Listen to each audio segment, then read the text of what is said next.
Oke, shalom teman-teman. Gimana setelah nyanyi-nyanyi? Ada kesan pesan apa?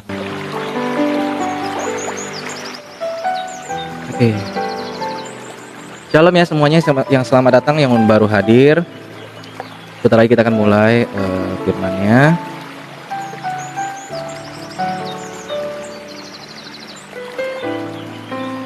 Maaf ya, baru makan. Ayo, hari ini mau nyanyi-nyanyi atau mau sharing Kak? Oh, hari ini sharing dong.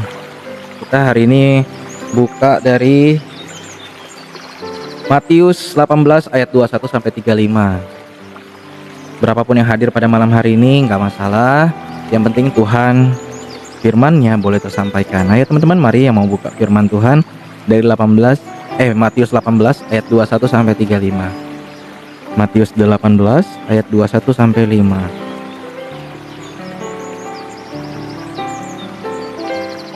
Tentang perumpamaan tentang pengampunan. Yuk kita baca yuk. Yuk kita baca. Yuk kita buka. Kalau baca nanti sebentar lagi.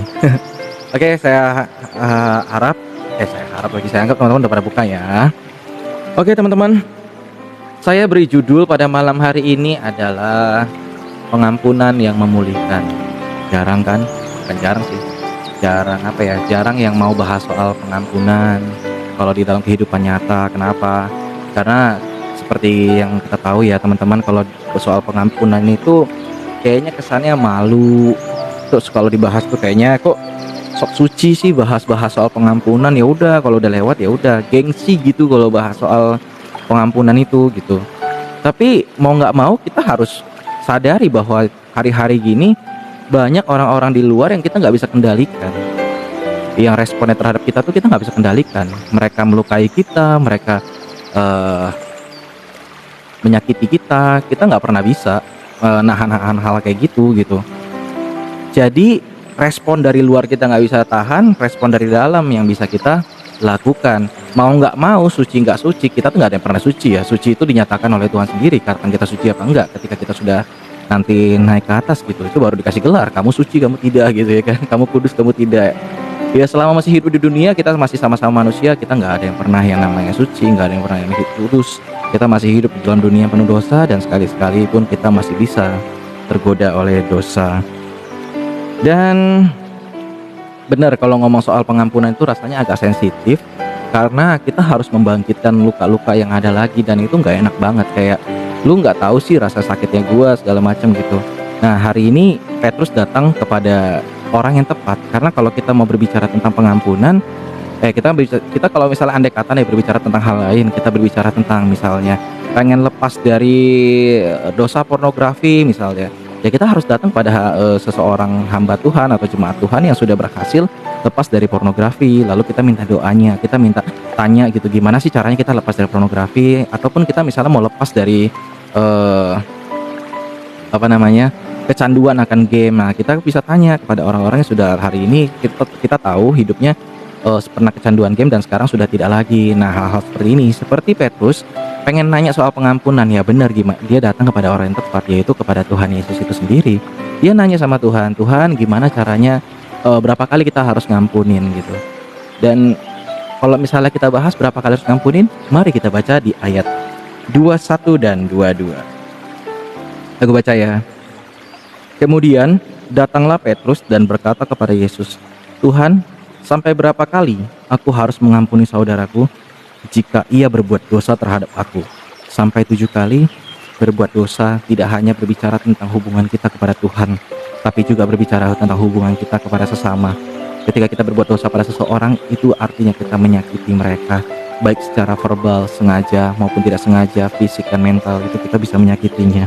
Lalu apa kata Yesus? Yesus berkata kepadanya, "Bukan, aku berkata kepadamu, bukan sampai 7 kali, melainkan sampai 70 kali 7 kali." Wah, itu berapa tuh? Pokoknya banyak lah ya. Aku lemah banget soal matematika. Pokoknya intinya banyak, dan pesan yang bisa disampaikan adalah mengampuni itu adalah harus, berapa kalinya adalah seumur hidup. Udah jelas pernyataan Tuhan di sini adalah kita harus mengampuni, nggak bisa nego lagi. Kalau misalnya orang lain yang perintah, mungkin kita bisa bilang, "Lu siapa?" Tapi kalau udah Tuhan yang perintah dan kita mau hidup taat dalam Kristus, udah nggak bisa. Tuhan bilang ngampunin ya kita harus ngampunin, gitu loh. Dan gimana caranya? Lu nggak tahu sih, sakit banget. Lu nggak tahu dia itu dulu nyakitin gua begini. Apalagi kita bahas soal cinta ya. Aku sudah berjuang semampuku. Kok tapi dia begitu sama aku dan akhirnya dia pergi dengan pria lain atau dengan wanita lain. Aduh, mohon maaf. Gimana pun kita tetap harus ngampuni karena ini udah perintah Tuhan. Ayo kita bahas di ayat 23 sampai 25.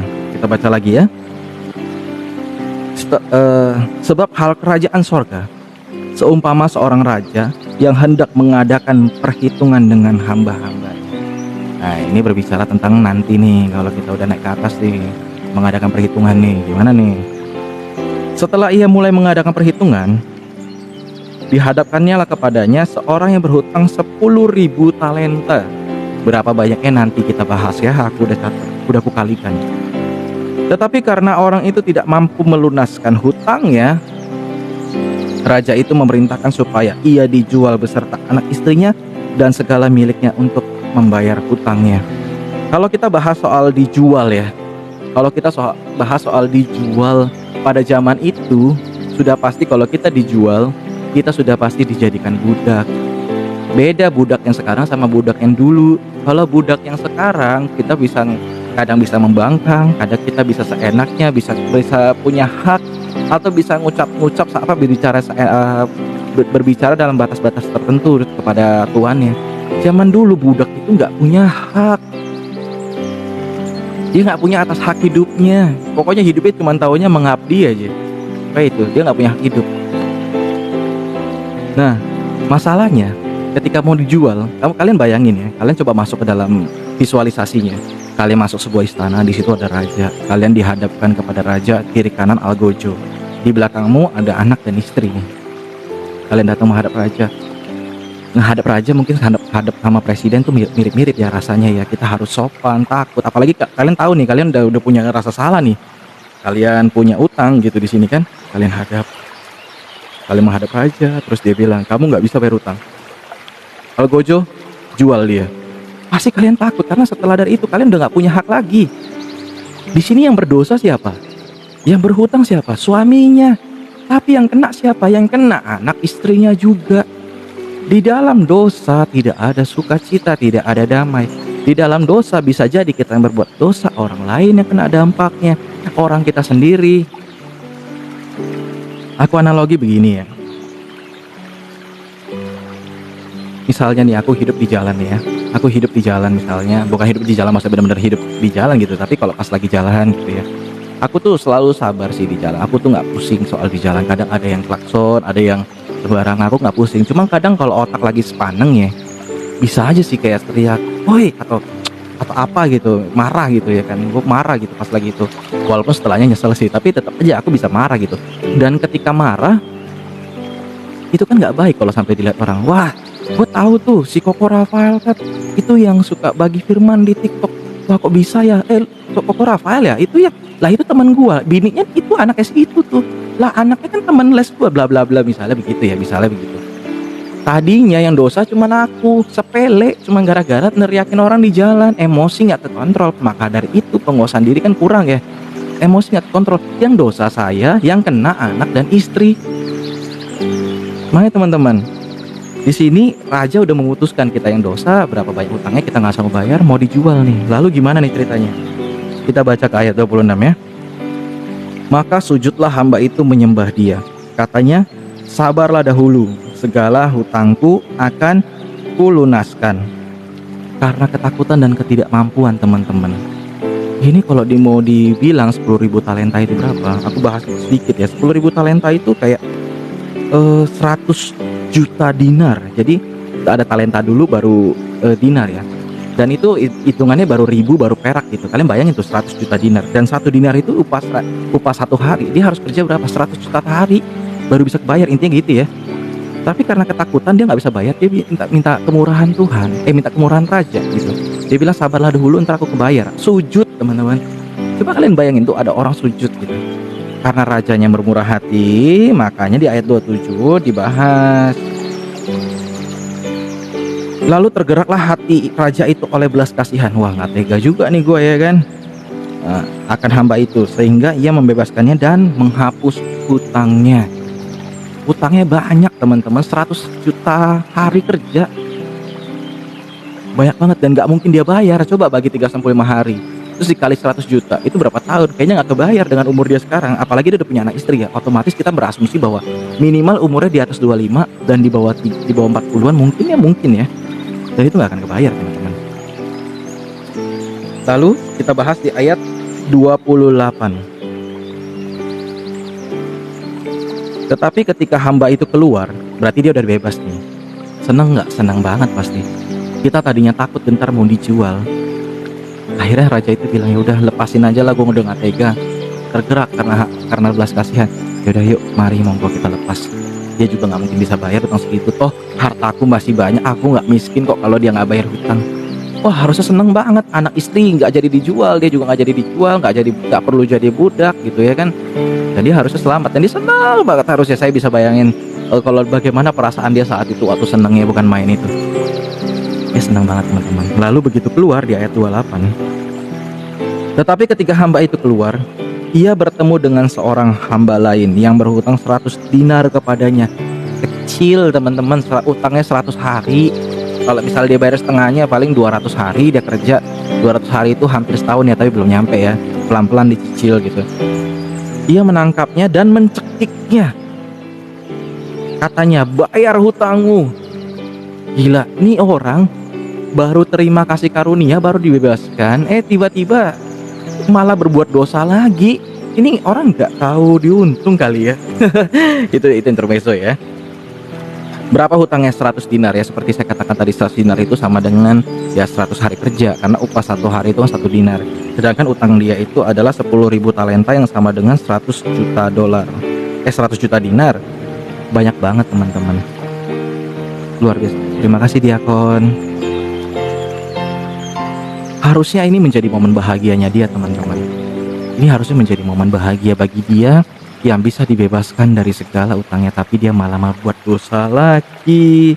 Gini yang teman-teman, setiap orang itu bisa merasakan kasih Tuhan. Setiap orang itu datang ke gereja, misalnya dalam suatu KRK gitu ya, dalam suatu KRK mereka bisa dijamah oleh Tuhan. Atau kita bilangnya misa lah ya, kita habis misa, habis komuni, menyatakan tobat. Terus ada doa Bapa kami kan, doa Bapa kami isinya apa di bagian akhir? Ampunilah dosa kami seperti kami pun mengampuni kesalahan yang lain. Setiap habis misa segala macam masih bisa ditolerir lah kalau lagi misa gitu ya. Terus dia mikirnya mau makan bakmi apa, habis ini mau kemana, mungkin masih bisa cincai beberapa orang gitu ya kan. Tapi bagaimana kalau kalian lihat nih, orang datang misa minta diampuni dosanya supaya layak menerima komuni kudus, supaya layak menerima perjamuan kudus. Setelah terima, harusnya dia bahagia, diampuni dosanya. Keluar dari gereja, ada yang baretin mobilnya, dia langsung berkata-kata yang tidak pantas, langsung marah memaki. Bukannya melihat duduk perkaranya, bukannya menyelesaikan dengan baik-baik, malah melakukan hal yang tidak diinginkan. Dan jeleknya itu dilakukan di hadapan banyak orang. Kebayang nggak teman-teman? Hari ini kalau kita menerima pengampunan, atau hari ini kalau kita menerima kasih karunia Tuhan, jangan berdegil hati. Kita menerima kasih karunia Tuhan itu dengan cuma-cuma. Jangan pernah kamu sia-siakan kasih karunia Tuhan. Sudah diterima. Kalau kita nggak pernah bisa memberikan apa yang kita nggak punya kan. Dan Tuhan itu berikan secara cuma-cuma. Kamu nggak memiliki kasih. Oke, ini saya berikan kasih kepadamu. Terima ya. Supaya kamu juga bisa meneruskan kasih itu kepada orang lain. Sehingga orang-orang yang hidup di luar sana, yang hidup di dalam dunia yang penuh dengan dosa ini, bisa merasakan cinta Tuhan. Ya, lakukan ya. Malah begitu. Semua orang bisa menerima kasih Tuhan teman-teman, tapi nggak semua orang bisa berbuat kasih itu kepada sesama.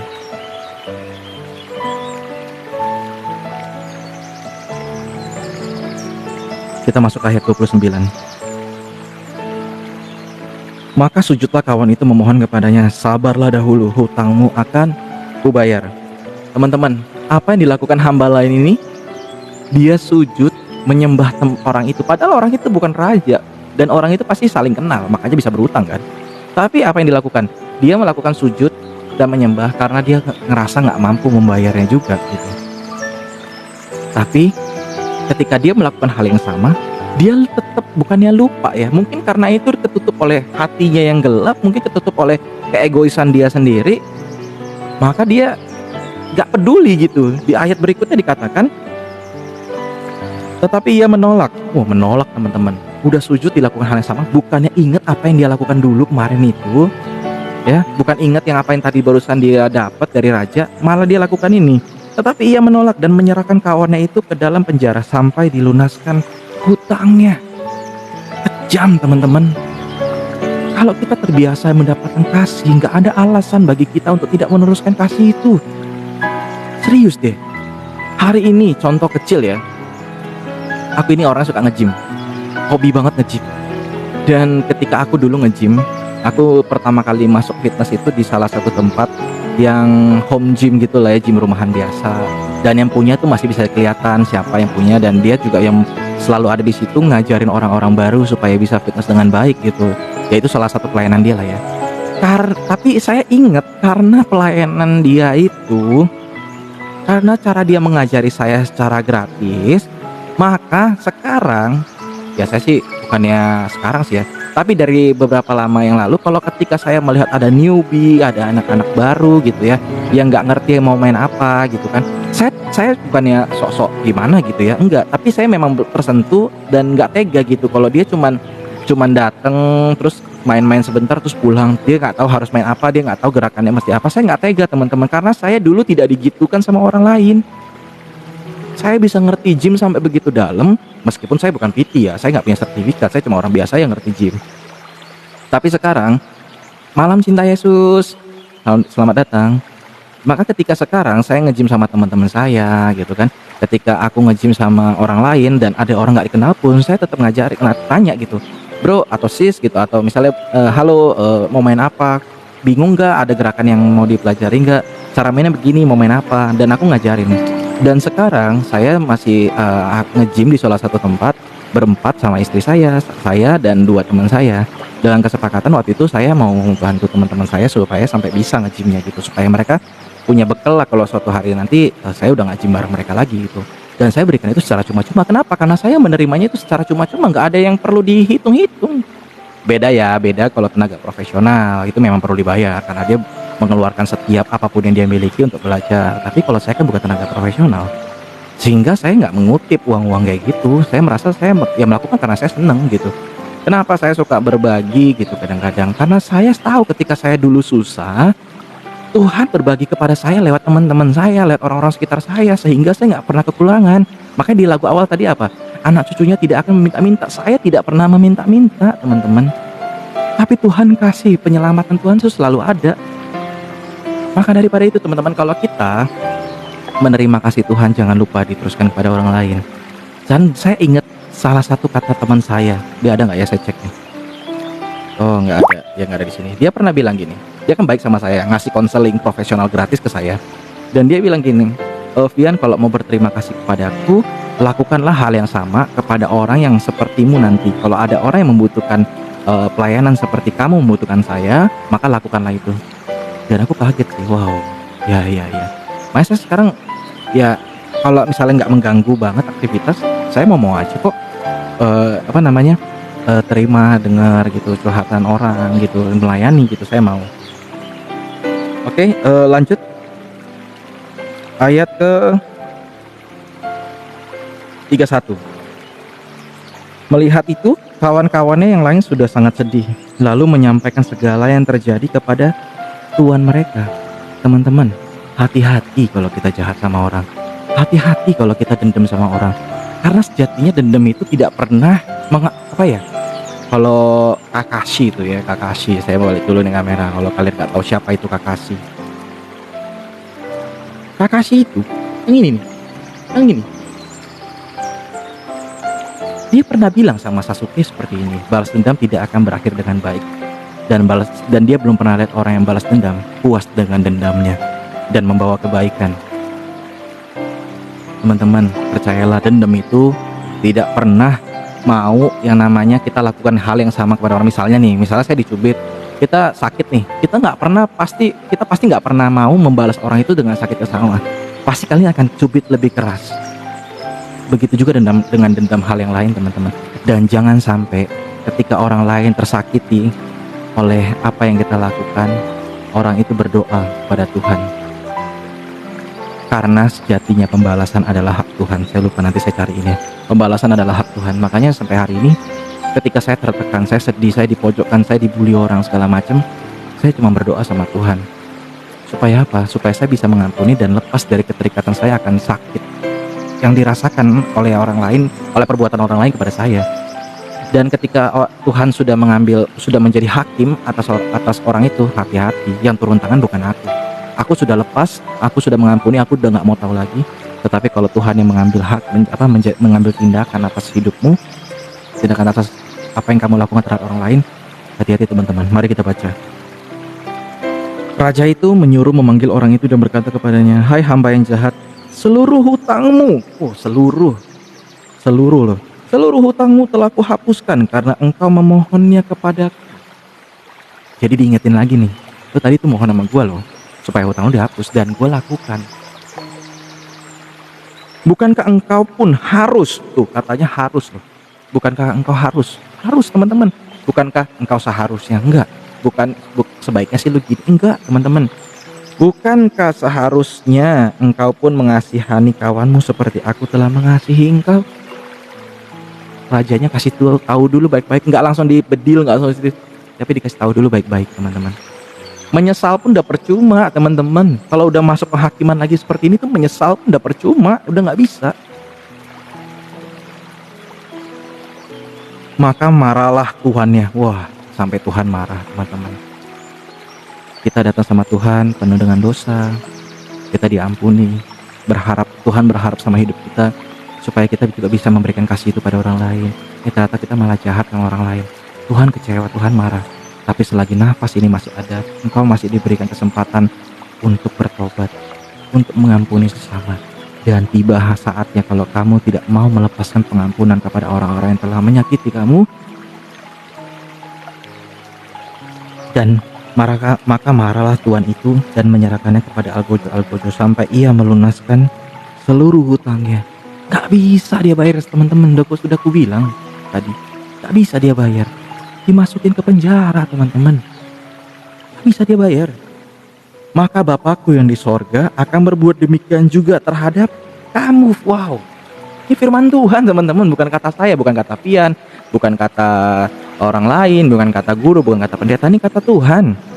Maka Bapakku yang di sorga akan berbuat demikian juga terhadap kamu apabila kamu masing-masing tidak mengampuni saudaramu dengan segenap hati.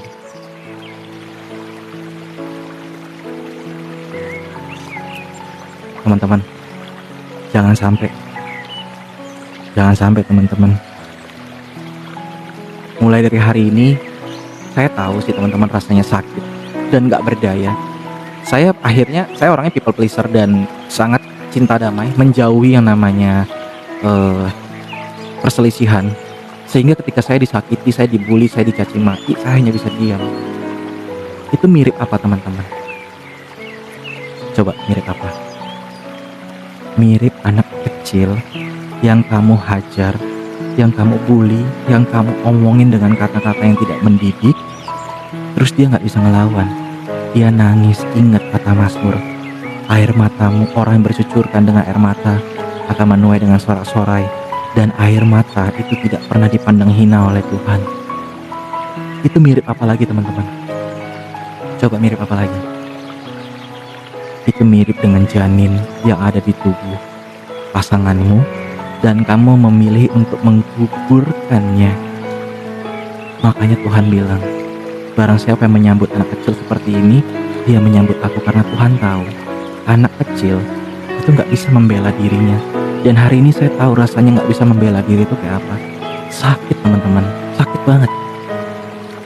Tapi karena saya punya Tuhan Yesus, maka ketika saya sakit, saya cuma datang sama Tuhan.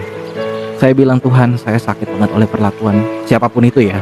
Misalnya anggaplah contoh temanku, saya sakit banget Tuhan sama teman-temanku yang udah menyakitiku. Aku nggak tahu salah aku apa. Ya seperti itulah dunia teman-teman. Kita kadang nggak tahu salah kita apa, kita sudah berlaku sebaik-baiknya, tapi ada orang aja rese. Ada aja orang rese gitu, yang nyakitin kita tanpa sebab dan untuk mencari perhatian dan mengagungkan dirinya, atau disebut dengan konsep bullying ya. Saya nggak bisa ngelawan teman-teman. Bukannya nggak mau sih, tapi nggak bisa, nggak tega gitu. Bahkan, nanti ceritanya terlupa saya. Saya nggak tega teman-teman. Maka daripada itu, saya mengambil tindakan adalah mengadu kepada Tuhan. Menyampaikan setiap rasa sakit saya minta ampun atas apa yang saya lakukan, kalau itu menyakiti orang lain, dan saya mengampuni orang-orang yang menyakiti aku. Maka biarlah Tuhan yang mengambil alih, harus apa, karena Tuhan adalah hakim yang agung. Ya teman-teman, pengampunan itu memulihkan hidup kita. Coba kalian pikir, kalau tadi dia udah mau dijual, terus dia nggak jadi dijual. Nah benar, Ibrani 10:30, pembalasan adalah hakku, akulah yang akan menuntut pembalasan. Itu kata Tuhan loh, bukan kata aku ya, bukan kata Vian, bukan kata orang lain, bukan kata pastor, tapi kata Tuhan. Pembalasan adalah hakku. Maka daripada itu saya tahu itu firman Tuhan, maka saya bilang, saya serahkan aja udah sama Tuhan, saya nggak mau ikut. Bener kok, dendam itu juga bisa dipakai sama roh jahat, bener. Karena ya itu buah borong, nanti saya jelaskan di samping ya, di belakang lagi. Dan ketika saya mengampuni orang lain, maka yang untung itu saya, yang pulih itu saya.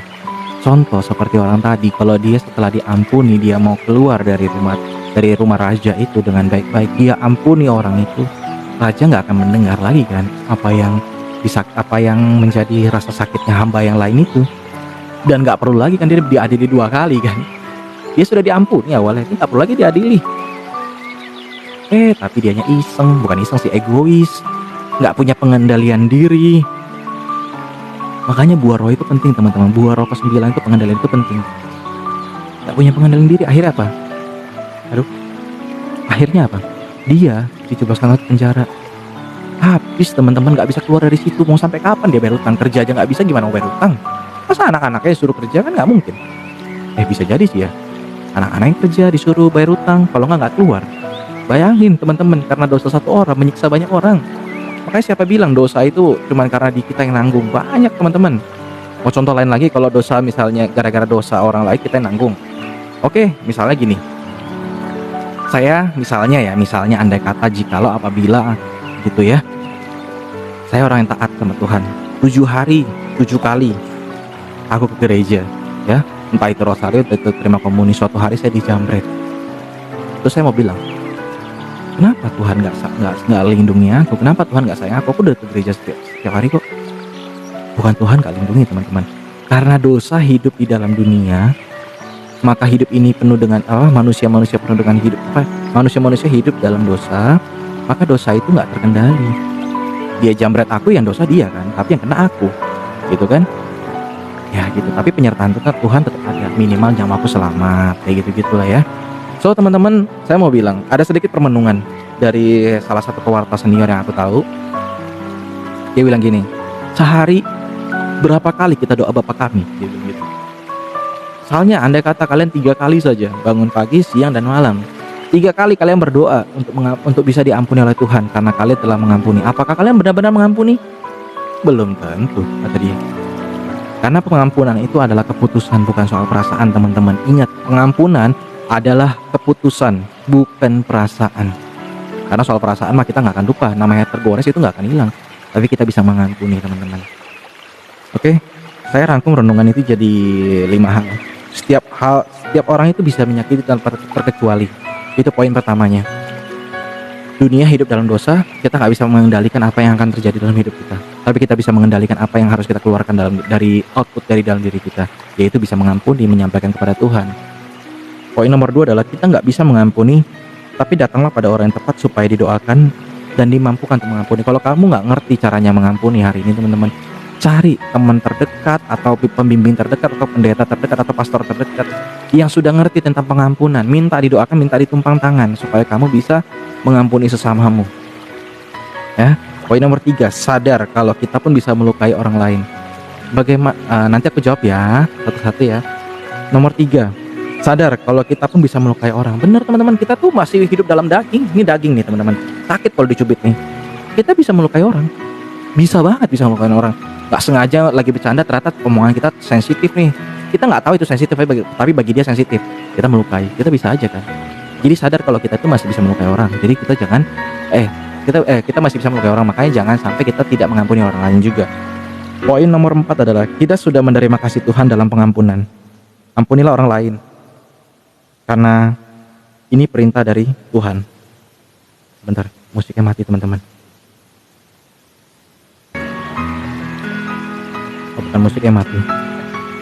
Ya, nomor 4 saya ulangin ya, kita sudah menerima kasih Tuhan dalam pengampunan. Ampunilah orang lain karena itu adalah perintah. Perintah teman-teman, itu perintah. Kita harus mengampuni, itu udah gak bisa ditawar-menawar. 77 kali 7 gak bisa. Kita harus ngampunin. Ya susah sih. Saya nggak, ya seperti saya bilang di awal tadi ya, seperti yang aku bilang di awal tadi, aku mungkin nggak tahu rasa sakitnya. Karena yang bisa ngerasain itu kan hanya kalian ya. Sesuai dengan peristiwa kalian masing-masing. Aku juga pernah ngerasain dan kalian mungkin nggak bisa ngerasain apa yang aku rasain gitu. Tapi ketika kita merasakan luka yang sama ya, kita sudah menerima kasih Tuhan, maka kita harus mengampuni. Nomor 5, pengampunan bukan soal perasaan tapi soal keputusan. Lakukanlah meski waktu melakukannya kita sakit. Karena ibarat sampah teman-teman. Ibarat sampah kita tumpuk di rumah, kita nggak mau buang itu sampah.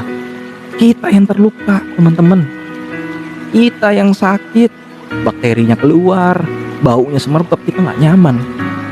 Nggak bisa teman-teman, kita yang terluka, bener deh. Jadi tetap harus mengampuni ya teman-teman ya.